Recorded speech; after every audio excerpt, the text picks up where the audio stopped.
Welcome to another episode of Dungeons and Vagabonds.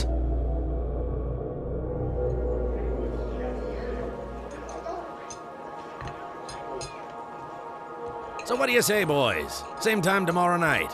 And next time, we split all profits. Waldorf, you sneaky slipper lobster. Now you're speaking my language. Jacques says that's a despicable idea. Count us in. Brilliant! See you tomorrow night, me no friends. Waldorf then climbs the stairs towards the rear cabin, chuckling to himself the entire ascent. Oh, look, some empty seats. And I thought I heard someone talking about how attractive and absolutely magnetic I am. Say, do you all know each other already? Well, Mr. Rocky Top, introduce me to your friends here. Handsome Harold then nonchalantly takes a seat at the PC's table while motioning for Johann to sit as well, as if he needed permission. Before Johann can even respond, Harold takes the liberty of introducing himself. You all get the impression that he is an ego-driven, self-absorbed wannabe adventurer. He presents as someone with the gift of gab and likely some formal education, though you suspect he has likely fallen out of favor or been cut off from his noble family. In fact, none of his tales allude to him seeing combat firsthand or earning any real accolades in Simonia. Somehow, he seems to believe he will find an all-star team of adventurers to follow him blindly and thinks it's his destiny to achieve great things. After he tells you all repeatedly to stay in touch upon completion of this mission, he looks for others to network with in the bar and dining area. you got it, Harold. Hope to work with you in the future. Well, you guys, I think I'm gonna head upstairs and look for the captain. We had ourselves a good talk the other night, and I'm thinking maybe he'll open up to us a bit easier than that Merlock character. Sounds good. Orson and I will join you topside in a few minutes. We need to have a little chat in private first, and then Clem asks Orson to fill him in on how Waldorf was cheating. Okay. Clem and Orson discuss that as Johann walks over to the rear stairwell. As you enter and begin to climb, you see Merlock descending the steps, wearing his familiar black robe with gold trim. Once again, some turbulence forces the two of you to collide in passage. Do you mind? Watch where you're going, kid. The nerve of some people. Hey, sorry about that, Merlock. Everything all right? The wizard ignores your question and passes you by in a huff. He stops only for a moment at the bottom of the stairs to straighten his collar prior to entering the dining area. Well, that was rude. He was much nicer earlier. Well, whatever. I keep going. You shrug it off and continue on your way. Once topside, you see the captain sitting in his usual place, atop the ship's bow with a bottle of rum in hand. Sure, I'll go join him.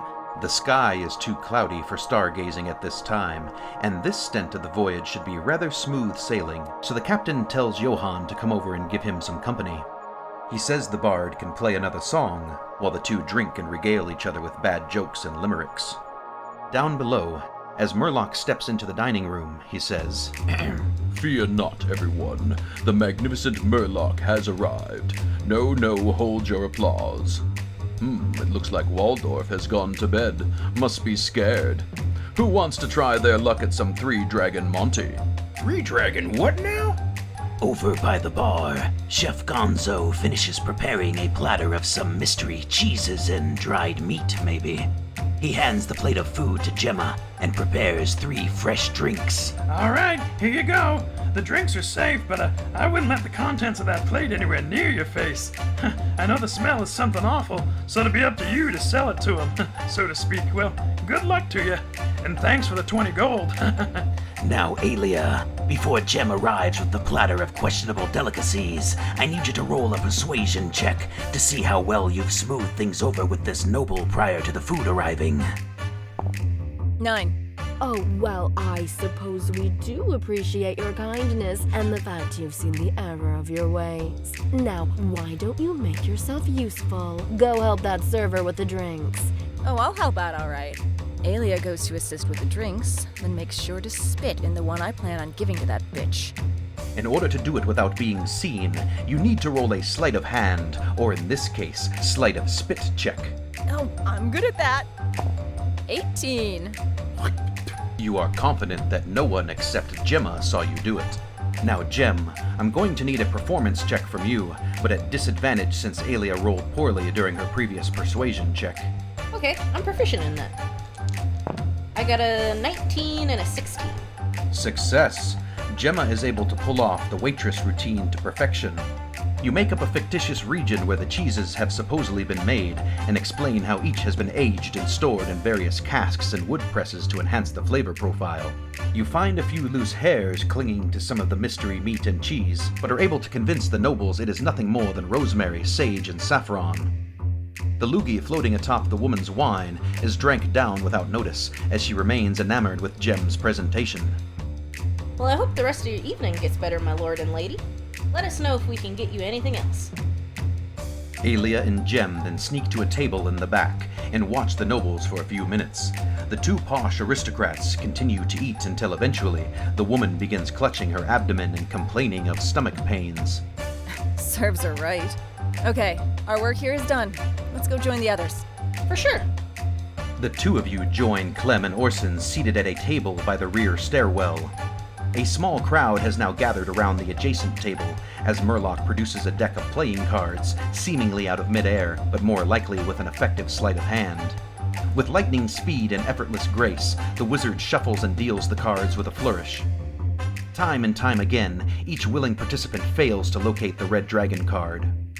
Meanwhile, Merlock continually taunts each attemptee, using simple tricks and spells to play pranks on the passengers while they are left guessing and feeling embarrassed. He somehow throws his voice, emulating hecklers in the crowd, and creates a sad trumpet sound, implying a fanfare of failure after each person's wrong guess. With one contestant, he makes the cards themselves appear to move away and avoid touch, casting some minor illusion spells. So, how am I doing? And for my next trick. The wizard looks more interested in showing off his routine and demeaning others than actually playing any real card game. After breaking everyone's spirit for gambling, he leans over to the PCs at the neighboring table and says, What's the matter? Never seen a wizard before? Well, sir, I've seen a few, but none quite like you, Merlock. You got that right, Scruffy. Hey, floppy ears. Want to see another trick? Oh, no thanks. I almost forgot. We should really go join Johann topside before it gets much later. Oh yeah, that's right. Hate to miss the captain or keep him waiting. But thanks anyway, see you all later. You're no fun. Clem and Orson then proceed up the stairs. I don't want to say anything yet, but doesn't Merlock seem like he's acting strange? Alia, please roll a perception check. 15. He does seem to be acting a little different than the previous times you've interacted with him. When you first met him, and really during the first day and a half of travel, he seemed much more cordial than he is acting now. Although he has always presented a bit arrogant or entitled, you hadn't seen any delight in causing mischief or complete lack of empathy in him before. Also, his speech seems less eloquent than usual. Ah, he's drunk. Jem, roll an insight check. 8. Maybe. You think it is possible. You have known individuals with low constitution to act similarly when intoxicated. Otherwise, you also notice the same things just mentioned to Alia. Suddenly, there is a crash heard in the dining area. The noble woman in the back has collapsed and now retches on the floor. Her husband tries to help, but then he too doubles over and involuntarily soils his breeches.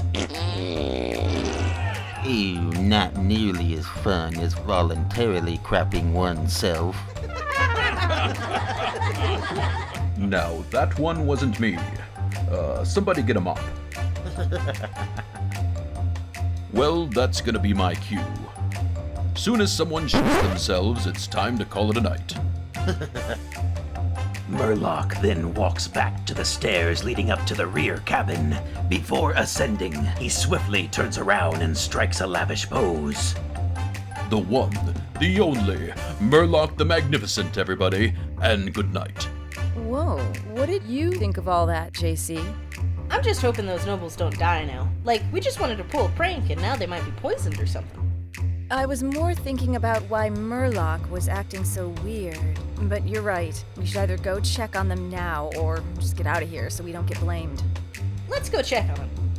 A barmaid and Chef Gonzo are there with a mop and bucket by the time you make it over. Looks like someone couldn't hold their liquor. Oh, perfect. You two can help. Chef Gonzo hands over the mop and bucket. He says one of you can assist the two nobles back to their rooms while the other helps clean up down here. Alright, I'll escort the nobles while Ilya mops. Oh, gross. Fine. It's the hottest hygienic happening to hit Simonia since prestidigitation. It's called soap, and you use it to wash your filthy self with. That's right, soap. Try it today. Found in Simonia's East Marketplace. Prepare for the latest sensational innovation made in sanitation. It's called soap, and you use it to wash your stinky bits. That's right, soap. Now available in liquid bar form and for your convenience, also on hempen rope.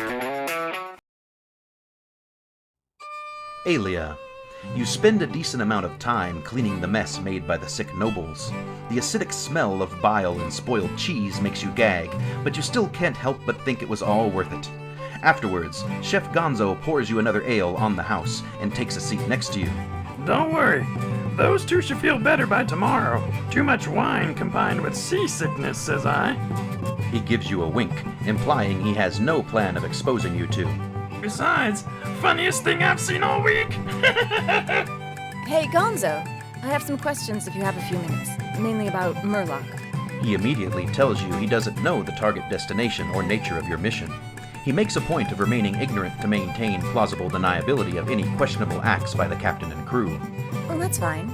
I'm just curious if that was normal, what we saw tonight. Does Merlock come down here and berate the passengers often? Well, this is the first voyage I ever seen the captain welcome him aboard, so he's not a frequent passenger or anything. But now that you mention it, he did seem a little more crass than how I remember him being at mealtime this morning. Now, Mr. and Mrs. Toblerone, the nobles whose filth now stain your clothes, that couple has been with us since we last departed Wexark. That's part of the itinerary I do know. Supposed to drop them off on our way back to Fargyle. Probably be another week still, but I'm counting the days until my kitchen is purged of that woman's complaining. Of course, maybe they'll have a different attitude from the remainder of the voyage after their experience tonight, though I doubt it. So, can I get you anything else, young huntress? Thank you, but no. And I hand him another 5 gold pieces for gratuity. Oh, well, thank you kindly. Gemma, you help the nobles back to their rooms and manage to avoid getting any vomit on you. Nice. I thought I was gonna need to roll like a dex save or something. As they close the door to their bunk, you can't help but notice a well-made traveling chest adorned with jewels. Sitting on the floor next to it is another crate that is so overstuffed with fine clothing that it cannot be latched shut. I'll probably check with the others, then turn in for the night myself. I'd like to have some extra time to prepare some different spells before tomorrow. Perfect. Up top, Johann plays a song on his mandolin while the captain attempts to improvise some lyrics. You find his rhymes are probably even worse than his raunchy pirate jokes. So he says, "Arr, it's driving me nuts." Clem and Orson, you both join Johann at this point, and the captain addresses the party of 3. Oh, hey, looks like our backup dancers have arrived. All together now. 1, 2, 3, 5. He starts stomping his foot on the deck and clapping his hands, as if he expected the 3 of you to immediately break into song and dance. I'll do a little dance. Do I recognize the song? No, but Jacques does. Roll a performance check with advantage. 15. Crazy, Orson. Crazy. Hey, not bad. Not bad at all. Okay, Johann, make a persuasion check with advantage. The result will dictate how much the captain reveals about the upcoming destination. 19. He says you're headed to a small island stuck in the middle of the Pollywog Swamp. According to the captain, the area is not only difficult to reach, but also steeped in mysticism due to its tragic history. Legend says the small islet was once attached to the continental shelf of Shazeer, and powerful magic split the mountains and created its separation from the continent. Time has now slowly sent the cliff-laden islet sinking into the surrounding swampland. All inhabitants who previously lived on those mountains vanished during the magical shift, and only wildlife now remains on the remote islet. The captain says traversing the swamp without getting stuck will be difficult enough. However, he is more concerned with tomorrow's passage through the Dagger-Tongue Ravine. We're gonna have to slow our pace to a near crawl if we want to avoid damaging the ship's hull. Those rocks have been known to shred boats to splinters, and it's starting to look like that storm is gonna hit us dead smack in the middle of her.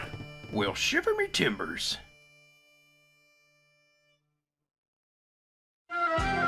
Dungeons and Vagabonds will return after these messages. It's me, Captain Jimmy. And where's the hottest spot to get all the slipper lobsters till you drop? Fishy Jimmy's Lobster Shack! That's right. When fish be your dish and food poisoning be a myth. Come try the new special, braised barnacles with catfish fricassee. Pairs great with our famous harbor fries. And don't forget the silver dragon sauce. It's sweeter here, or my name's not Fishy Jimmy. Look fine, work fine, love fine, be fine. Look fine, work fine, love fine, be fine. Look. There's a new Farrell's in Simonia, and they've got everything that Raymond is famous for, like 20 to 60% off our competitors' regular prices on sportswear, menswear, boys and girls wear, and accessories, family footwear, plus giftware, prophylactics, and home fashions. Come see the new location in Simonia. Open now. Raymond Farrell's, Ravens, Raymond Farrell's, no doubt. Get in or get out, get in or get out. Raymond Farrell's, fine legends and gay apparels. Raymond Farrell's, no doubt. Get in or get out, get in or Get out! Get out!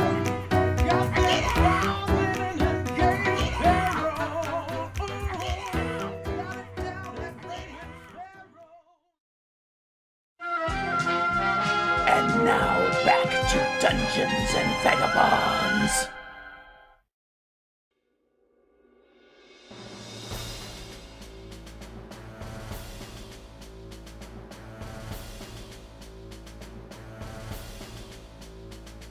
During mealtime the following morning, the ship rocks with excessive turbulence. Those eating the daily breakfast are lucky to get the cold porridge to their lips without spilling more than half. As the captain and several crew suspected, they have missed the break in the storm and are now having to negotiate dangerous turns that would require the most intense precision in even the calmest of waters. Additional crew is required above to assist with navigation, and deckhands are having to take breaks more frequently to avoid fatigue.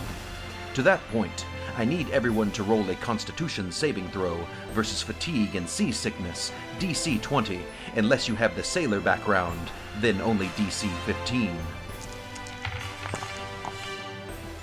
Okay, unfortunately, that is a failure from everyone. The entire party spends the daylight hours doing whatever they can just to survive working their shifts in between rest and bouts of seasickness. No conversations of significance are heard and no new information is learned, other than maybe how much more difficult sailing in this storm is proving to be. In fact, since you each failed that last saving throw by 5 or more, you all take some mandatory rest after your shifts. Everyone please roll a d4 to determine just how much. 2. 3. 2. 4. Son of a... Okay, that works. Alia and Orson both rolled a 2. Johan and Gemma got a 3. And Clem, well, you obviously worked harder than the others today. Or maybe you just drank the most and have the worst hangover. Regardless, upon waking, you will each have 2 levels of exhaustion, meaning everyone's speed will be cut in half, and all skill checks will be at disadvantage until further notice. Starting with Alia and Orson, you awaken around midnight, and your heads have finally stopped spinning. Orson, you remember the plan to meet Waldorf tonight, but you realize you are unable to wake Clem. You inform Alia of the previous night's dice game, and how you caught Waldorf cheating and plan to possibly work together with him tonight to win big against Sir Francis. but by the time you two reach the dining room, the knights are already packing up from their game. It seems you were too late. Waldorf gives Orson a slightly disappointed look from across the room, but judging by the amount of coin he is collecting off the table, he did well enough without you. After Orson and Alia have entered, a deckhand comes down from the front stairwell and shouts into the room. Ah, quick! We got 2 injured up here. Sammy was knocked from the crow's nest. The weather's getting bad, and Sammy needs help, quick! We need more hands on deck, now, quickly!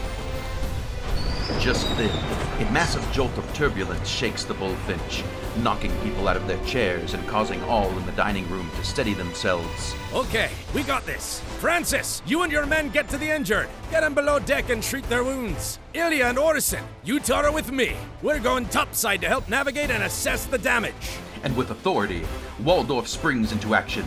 He leaps and climbs over all others in his path and makes his way top deck. All right. Orson and I run after Waldorf. Orson hops actually, but close enough. Once topside, the whipping winds and rain make movement about the deck extremely difficult for untrained sailors like yourselves. Sir Francis and his men take the injured sailors into the bow stairwell and below. Waldorf tells one of you to follow him into the crow's nest while the other assists at the helm. He then leaps and climbs the rear mast with unnatural ease. Within moments, he has made it all the way to the top. Well, I can't jump that high. Alia, you look like a good climber. Why don't you follow Waldorf and I'll go to the helm and help steer? You got it. Okay. Orson, make a dexterity acrobatics check to negotiate the wind and slippery deck. And Alia, if you don't have any special means of attaining climbing speed, you will also need to either make an acrobatics or athletics check to climb up after Waldorf. And remember, disadvantage due to your 2 levels of exhaustion. Acrobatics 11. Dirty 20 for Alia. Alia, you are only a few turns behind Waldorf reaching the crow's nest. Orson, it takes you several turns to fight the wind and avoid slipping on the stairs. You both start getting a crash course on new tasks that are required to sail the ship. Alia from Waldorf in the crow's nest, and Orson from the captain at the helm. Johann and Gemma. By the time you two wake up and feel your nausea subside, you hear screams in the corridors. You both instinctively grab your gear and exit your room to see the Royal Knights carrying the 2 injured sailors below deck. One has a large piece of wood broken off from the mast and impaling his abdomen. Quick, we can help. I've got healing word prepared. Sure. I grab my medicine kit and the potion I still have left. So for clarification, Gem, you would like to use both your healer's kit and your minor healing potion on the injured? Sure, yeah, whatever it takes. And Johann, if casting Healing Word, you currently have 4 first-level spell slots and 2 second-level slots left. How many are you prepared to use on the injured if needed? I'll use 2 first-level slots on the one impaled by the wooden debris, and save the remaining slots for now. You both follow below and begin helping the knights perform some healing and first aid. Gem, your healing potion is spent, as well as all the uses of your medicine kit. Now I need you both to roll a medicine check. 13. 15. Eventually, you stabilize Sammy the sailor and remove the wooden debris that impaled him. The turbulence increases and the ship smashes against the jagged rocks bordering the ravine. You hear a loud crash, followed by the sounds of cracking planks and gushing water. The bottom deck has sprung a leak. The 2 of you must now alternate between aiding the injured and frantically bailing water out of the ship with buckets. Throughout the corridors and stairwells, several other crew members run back and forth between the lower deck and the portholes above. Clem, at this moment you are still having seasick fever dreams in your room. In your delirium, you see Waldorf sitting across the table from you, repeatedly bouncing coins off its surface and into your forehead. The one-eyed dwarf stares with a grimace as you struggle to comprehend the bouncing coins' cold weightlessness. Over the next hour, the weather stabilizes to the point the captain feels comfortable enough to step away from the helm. He says the ship has been raking up against the jagged rocks and he must survey the damage. He leaves Sailor Jerry at the helm with Orson. Waldorf says he is going below as well and tells Alia to stay in sight of the helm and communicate frequently with the crew on the bow. Shortly after Waldorf and the captain step away, Alia and Orson, I need you both to roll a perception check. 22. 12. Okay, now I'd like only Orson and Alia to roll initiative here. The rest of you will be added momentarily. 19. 15. Okay, and the crew gets a 16. Alia, you believe you hear something, like unsavory music drifting on the wind. You look down, and one of the sailors on the bow starts walking towards the edge of the starboard side.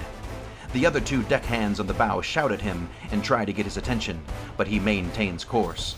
I yell down to him too, and if he doesn't respond, I shoot an arrow. Hopefully not hitting him, but like as a warning shot, right in front of him. This will be a very difficult shot because of the excessive wind and rain, but not impossible. If that is your action, roll an attack. 14? Your shot goes wide, flying in a different direction than you aimed entirely. Thankfully, it doesn't hit any friendlies. For the crew's turn, unfortunately, the mesmerized sailor on the bow proceeds to tumble over the railing and falls into the water. The other 2 deckhands scramble to find a rope and assist him. Orson, at the start of your turn, you notice Sailor Jerry is zoning out and staring off into space. I need you to roll a wisdom saving throw. Oh no, a 6. You begin to hear something drifting on the wind as well, but the music you hear sounds entrancingly beautiful. Kinda like a trombone. You look over at Sailor Jerry and both of you assume an uncontrollable look of nirvana. Without hardly realizing, and completely against your free will, you 2 find yourselves walking away from the wheel and towards the outer railing. Uh-oh. Oh boy, Orson. Well, it's been nice knowing you. Hey there, travelers! Well, that's it for this episode. Like, Rocky, wait, what about Orson? Is he gonna be okay? I guess you'll just have to wait till next time there, Jim. Oh man, like, the suspense is killing me. Well, that's why you gotta subscribe. Ring the notifications bell to be notified of all new content. And discover what evil force threatens to mesmerize the crew. Until then, let's take a look at some of the recently submitted fan art. Thank you all for your submissions and continued support. Until next time, see you later, travelers, on Dungeons and Vagabonds.